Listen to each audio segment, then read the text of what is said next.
Hello everybody, I'm the Guitar Geek and I come to you today with the results of the Gibson versus Epiphone versus Gibson versus Maybach video. Last week I released a video in which I challenged you to guess the Epiphone from 4 different Les Paul style guitars. In that video there was a Gibson Custom Shop R8, there was the Maybach Leicester 59, a Gibson Studio that I modded with Nick Silver pickups and a wiring loom from Gun Street Wiring Shop, amongst other things, and of course there was the Epiphone.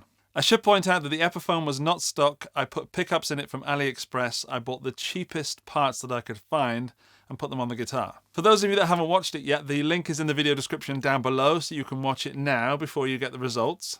The challenge was very simple, but it certainly wasn't easy, and I knew the answers. We had the easy version of the challenge, which was guess which one is the Epiphone, and then the more expert pro version of the challenge, which was name which guitar you think is which. Just before I give the results, let me please ask you to subscribe to the channel. I've got more challenges like this coming up. Of course, if you have any suggestions for challenges, let me know in the comments down below.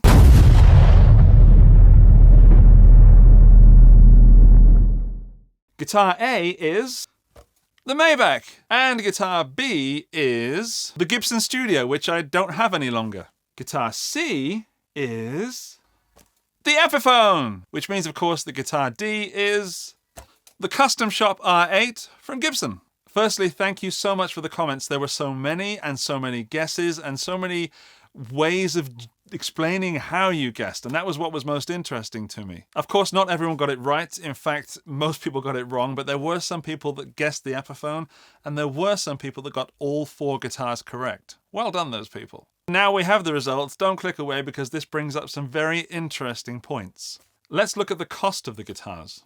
When I bought this guitar, it was just the body, the neck, and the tuners, and I think some of the hardware, that cost me €200, and then I spent around €30 on the rest of the stuff, including shipping from China.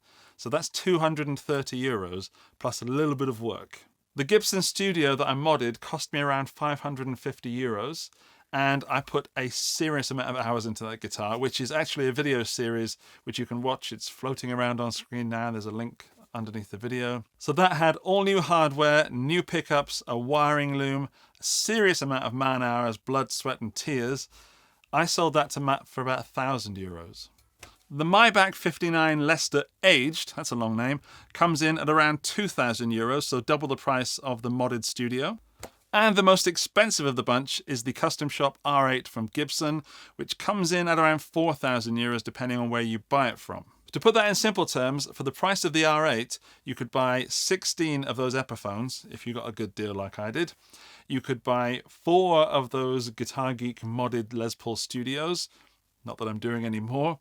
You could buy 2 Maybach Leicester Aged 59s. To play those riffs and get them somewhere near accurate on this Epiphone was a nightmare. It was horrible. I did so many takes of just trying to bend it correctly without hitting the other strings. By means of contrast, with the R8 and the Leicester, they are both an absolute joy to play. They're also pretty heavy. And the Studio was modded to somewhere between my specifications and Matt's specifications, and it had an ebony board, which I love. So that was a joy, but certainly not as much of a joy as the R8 and the Maybach.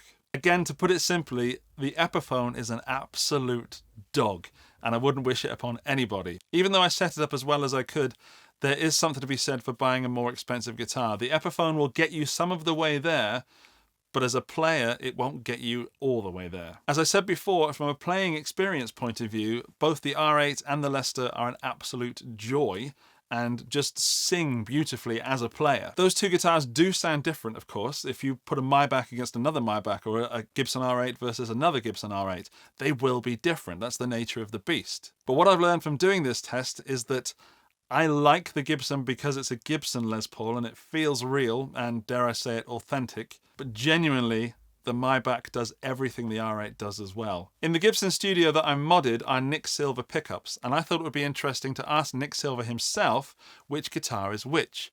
And I asked him to make a little video for me, and here's what he sent me. Hi guys! Hello Andy, this is Nikos from Nick Silver Pickups. I'm 1000% sure that Nick Silver Pickups is the sample B. So as you can see, Nick got it absolutely right. That's a good thing, because if there's someone that should know what these guitars sound like, it's a pickup builder. I wish I'd contacted the guys at Maybach and Gibson to do the same thing. Darn it. The comment that sums up the whole challenge by far is this one. I think the greatest thing about these blind tests is that the guesses are so varied. Les Paul himself once said, "People hear with their eyes." The blind tests prove that fully. And this brings me to my final point, which I hope doesn't upset anybody.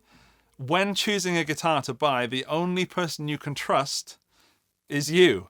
And when I got my first guitar, it was a Christmas present, and my dad had advice from the salesman. There was no such thing as YouTube back in those days. What I will say is that YouTube videos, being a guitar YouTuber, are extremely useful to narrow down choices. But please don't ever buy a guitar just on the strength of a YouTube video or a sound demo or something someone says in a comment section on the website or on Facebook or anything like that. My advice to you is this. Buying a guitar without ever having it in your hands is a risky business. And if that guitar is expensive, it's even riskier. So if you can't actually go to a shop and pick up a guitar and play it and hold that one yourself, then if you're ordering online, be prepared to either make some compromises or some mistakes, or some good advice here is to order more than one guitar at the same time and choose the one that you think's best for you. That way everybody wins and you get a guitar that you love. And it doesn't matter if that guitar you choose is an Epiphone or a Gibson or a Maybach or something entirely different. What matters is the guitar you have feels, sounds, and plays right to you. So that's it. Thank you so much for watching. Go back and watch the first video again now that you have the results and see if you can pick them out very clearly. It's good ear training. I want to do another one of these challenges, so tell me, should I do a Strat shootout or a Tele shootout next? Let me know in the comments section. Also, when you're down in the comments section, don't forget to subscribe to my channel. I'm the Guitar Geek. I'll see you soon. Bye-bye.